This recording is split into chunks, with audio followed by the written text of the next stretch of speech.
Comenzaremos con la clase relativa a trabajo y energía. El objetivo de la unidad será comprender el comportamiento de cómo se mueve una partícula dadas las fuerzas que actúan sobre ella. Para comenzar vamos a definir lo que es el trabajo, pero a través de una fuerza constante. El trabajo se define como el producto de la magnitud de la fuerza y la magnitud del desplazamiento. Como ustedes observarán en esta figura, el vector fuerza va en la misma dirección del vector desplazamiento. Por eso la fórmula se escribe de esta manera.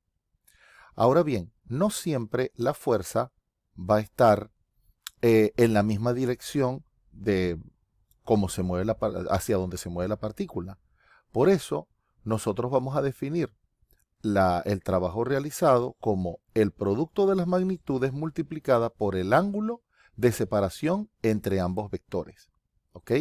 En este sentido, lo podemos hacer buscando la componente de la fuerza y luego multiplicándola por S. ¿Qué significa esto de la componente de la fuerza? Bueno, sin perder generalidad, yo puedo, en el diagrama que estamos mostrando acá, buscar proyectar acá de manera perpendicular, de tal forma que se forma, de que generamos un triángulo rectángulo. En este sentido, fíjense que, cambiando acá el color, yo puedo formar este vectorcito que vamos a ver verde, yo lo voy a llamar F sub S, por aquello de la componente de la fuerza que va en la dirección del desplazamiento S. Entonces fíjate que siendo un triángulo rectángulo, tenemos el cateto adyacente y tenemos la hipotenusa. Por lo tanto, yo lo puedo interpretar como el coseno de phi igual al cateto adyacente, que es la componente en la dirección de S, sobre la magnitud de la fuerza. Paso la fuerza multiplicando para acá, ¿verdad? Y tendría que la fuerza, la componente de la fuerza, perdón, la magnitud de la fuerza por el coseno de phi, va a ser la componente en dirección de S. Y esto lo sustituyo acá. ¿Ok?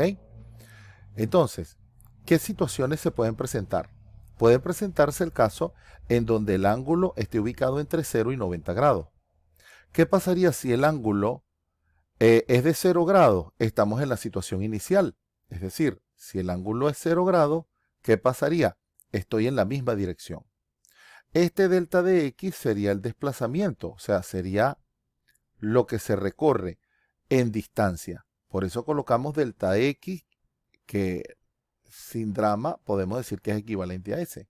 Y como el coseno de 0 es 1, se reduce a calcular fuerza por desplazamiento. ¿Cuál es el tercer caso? Cuando phi sea 90. Si phi es 90, fíjate que la dirección del desplazamiento es horizontal, en este caso, viéndolo en el diagrama, y la fuerza es vertical, o sea que entre ellos hay 90 grados. El coseno de 90 es 0, por lo cual llegamos a la conclusión de que el trabajo es nulo en este caso. En la mayoría de las situaciones, bueno, por no unificar un criterio, pero el phi suele ser entre 0 y 90 grados. Sin embargo, vamos a ver un par de ejemplos para eso. En esta filmina, lo que indica es que, así como yo en la anterior hablé de que había una componente de la fuerza que llamé F sub S, es tomando como referencial la fuerza.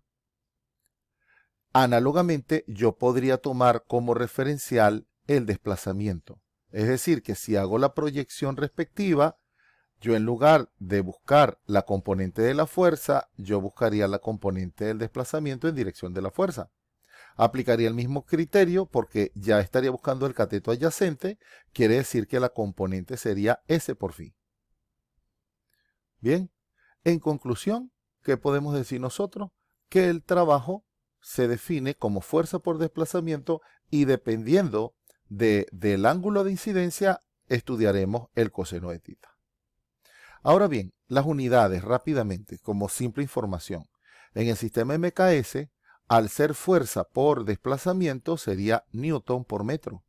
Esta unidad, y recuerden lo que vimos cuando estudiamos la historia de la termodinámica, la incidencia que tuvo Joule en los ejercicios de trabajo mecánico. Por eso se le asigna un Joule a esta unidad de Newton por metro. En el sistema CGS tenemos una DINA, ¿verdad? Que sería la unidad universal para este sistema de la fuerza por centímetro. Esta unidad se llama ergio. Bien, avanzamos. Vamos a un ejemplo. En este ejemplo hablamos de un bloque, voy a explicarlo en un diagrama, un bloque que se traslada en una superficie inclinada, ¿ok? Y en este caso, el desplazamiento va a tener la misma dirección que la fuerza, ¿ok? Y se nos pide que suponiendo que la superficie es sin fricción, dándonos la masa del bloque y la altura que se genera al desplazarse 4,65 metros, nos piden cuál será el trabajo que se tiene que llevar a cabo aplicando una fuerza paralela al plano, o sea que para mí esto es una incógnita. O sea que tengo que calcular primero esta fuerza para después calcular el trabajo. Si se aplica una fuerza paralela al plano inclinado para empujar al bloque hacia arriba a velocidad constante. Bueno, entonces en este caso, fíjate que hay una variación del desplazamiento, por eso se habla de una velocidad constante. ¿Y cuál sería la situación? Vamos a ver qué fuerzas intervienen en este ejercicio. Si hacemos el diagrama respectivo, fíjense que como estamos hablando de una superficie plana donde está fijo el bloque, siempre va a estar la incidencia del vector normal. Por otro lado, hablan de un vector fuerza, que tenemos que determinarlo, que va en la misma dirección del desplazamiento. Acá le estamos colocando el eje X. Y tenemos otra fuerza que se contrapone a esta P, que es el peso. Pero fíjate que el peso se ve influenciado, ¿verdad?, por la inclinación de la plataforma. O sea que aquí estamos hablando de un ángulo θ. Este ángulo es equivalente a este. Entonces, ¿cuál será la componente del peso? Porque todo se está desarrollando en esta superficie inclinada. Va a ser un vector que se va a contraponer a esta P. Entonces, fíjate que aquí se está formando un triángulo rectángulo. El vector que necesito sería el cateto opuesto y la componente del peso, la magnitud del peso, sería la hipotenusa. Entonces, ¿cuál sería la fórmula adecuada? El seno del ángulo. Quiere decir que el seno de θ sería cateto opuesto sobre hipotenusa. ¿A qué me llevaría esto? Que el seno de θ no es más que el cateto opuesto, que es la componente que quiero buscar, vamos a llamarla, por colocarle una letra, T, sobre masa por gravedad. O sea que esta componente que estoy buscando acá, si masa por gravedad la paso a multiplicar, que sería mi T, es masa por gravedad por el seno de θ. Bien, entonces, con este análisis vemos que todo se da en una dimensión, porque hay una sola movilidad sobre la superficie. No hay fricción, o sea que no hay otra fuerza ahí que se genere. En este sentido, aplicamos la segunda ley de Newton para este eje X, esta componente X. Entonces, como se contrapone en la fuerza, el peso menos la componente, perdón, el vector fuerza menos la componente del peso va a ser igual a 0. Es decir que la fuerza que estoy buscando, la fuerza mínima para poder lograr mover ese bloque, va a ser masa por gravedad por el seno de θ. En este caso sustituimos y fíjense que vamos a tener 70,5 newton. Acá, ¿de dónde salió este cociente? Bueno, va a ser la relación, recuérdense que el seno de θ será cateto opuesto sobre hipotenusa, va a ser la relación de la altura entre el desplazamiento. Eso me va a dar la fuerza P que incide sobre el bloque. Seguidamente vamos a utilizar la fórmula más simple porque, como dije al principio, el vector que describe la fuerza va en la misma dirección que el desplazamiento, entonces el ángulo es de 0 grados, ¿verdad? Hacemos el producto de la fuerza por el desplazamiento por coseno de 0, que es 1, y obtenemos finalmente que el trabajo es de 328 joules. Veamos rápidamente otra situación. En este caso tenemos un niño que arrastra un trineo de 6,5 kilos, aquí está el trineo, a una distancia de 12 metros, a velocidad constante y a lo largo de una superficie horizontal. O sea, fíjense. ¿Qué trabajo hace el niño sobre el trineo si el coeficiente de fricción cinética, aquí sí hay una fuerza de roce, es de 0,2 y la cuerda forma un ángulo de 45 grados sobre la horizontal? Fíjense que en este caso, vamos a colocar nuestro diagrama respectivo, la fuerza, que veámoslo con este vector, va a tener una componente en X y una componente en Y. ¿Ok? Entonces, ¿cuáles fuerzas intervienen allí? Aquí entonces tenemos que verlo bidimensionalmente. Lo primero que vamos a establecer es que el trabajo realizado va a tener una incidencia de 45 grados. O sea, hay 45 grados de separación entre la dirección del desplazamiento con la dirección de la fuerza aplicada. Por otro lado, el P a mí no me lo dicen, o sea, no me dicen cuál es la fuerza aplicada, pero sí sé que esa fuerza va a depender de dos componentes, de una componente horizontal y una vertical. Acá, como podrán notar en el diagrama, se hace referencia a un vector que va en dirección contraria al desplazamiento, y él está asociado al vector normal y a este coeficiente de fricción cinética.